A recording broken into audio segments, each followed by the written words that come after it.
Well, first of all, it's a true story, and that's the first one. And secondly, I came about it from a New York. It was in the New Yorker magazine, and when I came across it, I thought, wow, this is really good. I could see this being a film. So I put it out, maybe 3-4 years ago to David Lowery, who I had a lot of respect for. I liked the films that he had made. And that was before we were going to do Pete's Dragon together.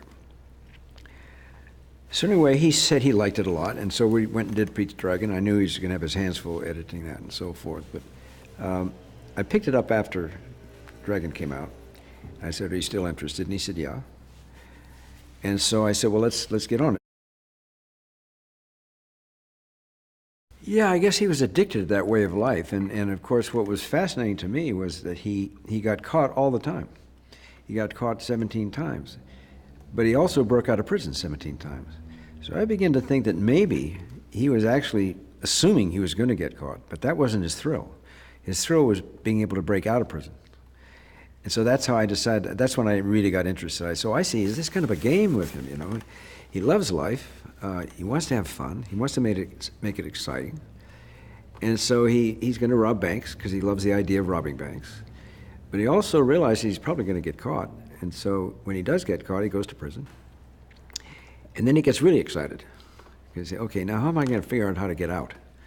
So he did that 17 times, and that's what blew me away. 17 times this guy went to prison, and 17 times he got out, including Alcatraz. You don't get out of Alcatraz too easily.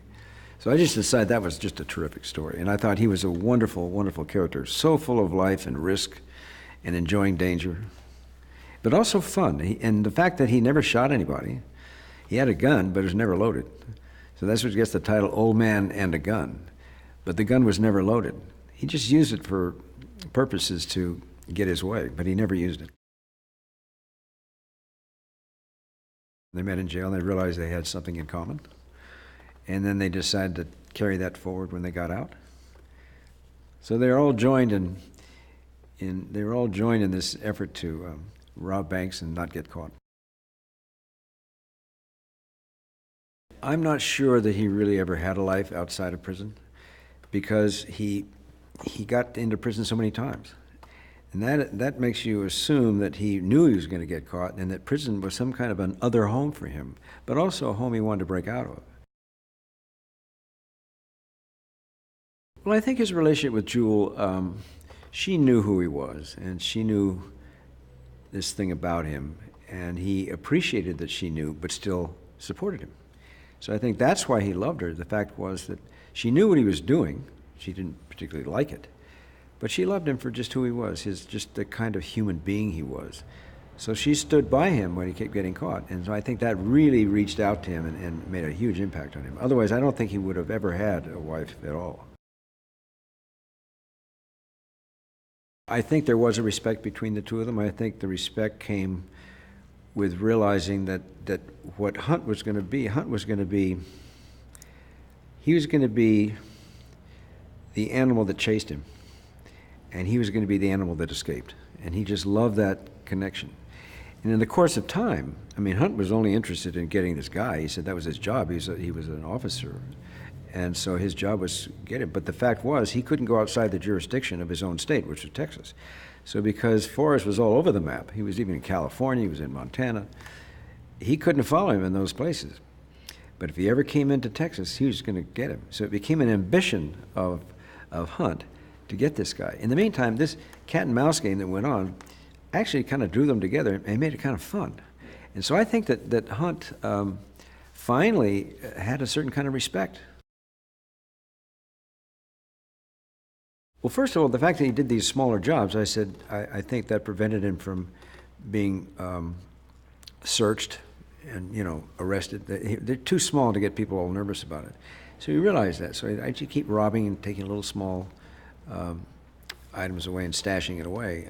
But if I ever do anything big, then I probably got a bigger problem. Well, finally that time did come when he realized, hey, I've been doing this and it's fun, but you know what? Something's missing. I think I need the big one. I think I need the really big one. And that's when he stepped into the trap. I mean, I saw it as very much a Western. A guy a man going after another guy who is a crook. And that cat and mouse game, that chase, ended up developing a kind of respect both of them had for each other.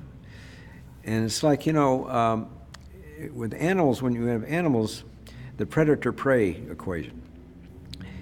The predator is going to go after the prey. The prey knows the predator is going to come after him. And he accepts that. And so therefore they have this understanding. He's going to try to get away, he's going to try to catch him. But over that, just the fact of that equation creates a kind of respect each has for each other. And I think that's a lot of the way Forrest was. Decades. Yeah, decades. Well, the deal is with Mickey is that he and I went to high school together.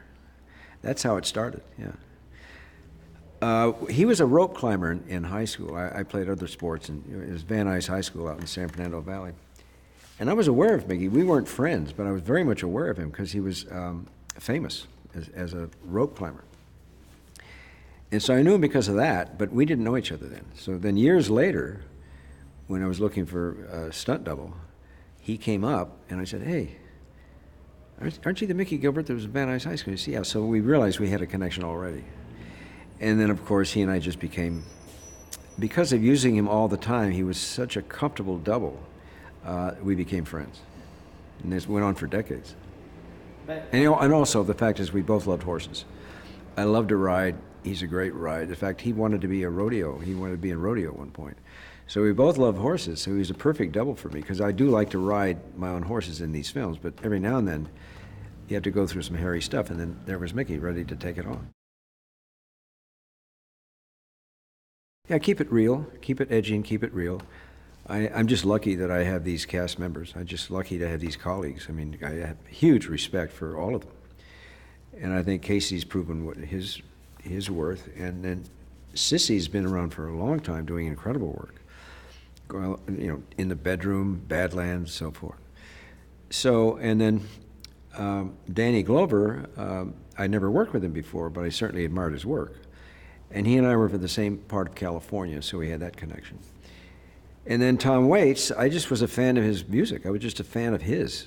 And so the idea that we could be working together, I thought, well, this is kind of a blessing, We shouldn't be paid for this. Maybe. I've been doing it for a long time. I've been doing it. Look, in my mind, I'm 30. In my body, I'm 80. So you have to accept reality. And so I've been doing it since I was 21. And that's enough.